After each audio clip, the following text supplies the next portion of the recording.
Uşaq vaxtı atam bu yeməyi bişirəndə sevməzdim. İndi ürəyim gedir. Naxçıvan bozbörtü, ət və soğandan ibarətdir, amma dadı möhtəşəmdir. Quzu qolunu tikələrə ayırıram. Etiraf eləyim ki, iri sümükləri bölə bilmirəm. Deyəsən evə mişar almağında vaxtı çatıb.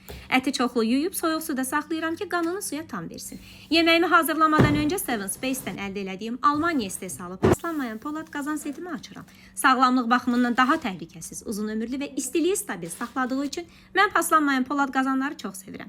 Seven Space 31 may tarixinə qədər hər evdə bayram kampaniyası ilə 60%-ə qədər endirim təqdim edir. Endirimli qiyməti 6 aya bölərək bakoelektronics.az saytından və mağazalarından yararlana bilərsiniz.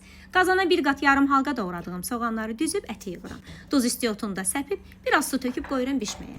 Əslində qazanı əvvəldə də xəmirləyə bilərdim, amma risk eləmədim. Çünki ilk dəfə idi bişirirdim. Qapağı ona görə xəmirləyirsən ki, ət tam buxarda bişsin. Un, duz, su ilə adi xəmir yoğurub, qazanın kənarlarını bağlayırsan. Atam bu yeməyi belə eləyib ocaqda bişirirdi. Həmişəki kimi özümü ona bənzətmək istədim. Çoban salatı və ayrandan dəhşətli dadlı bir yemək alınır. Siz də bayramda bu yeməyi menyunuza mütləq salın. Nədənsə bizə ən dadlı gələn yeməklər uşaqlığımızda yediklərimizdir. Bəs sizin valideynlərinizin ən dadlı bişirdiyi yemək nə olub? Uşaq vaxtı sevmirdiniz, amma indi o dadı axtarırsınız.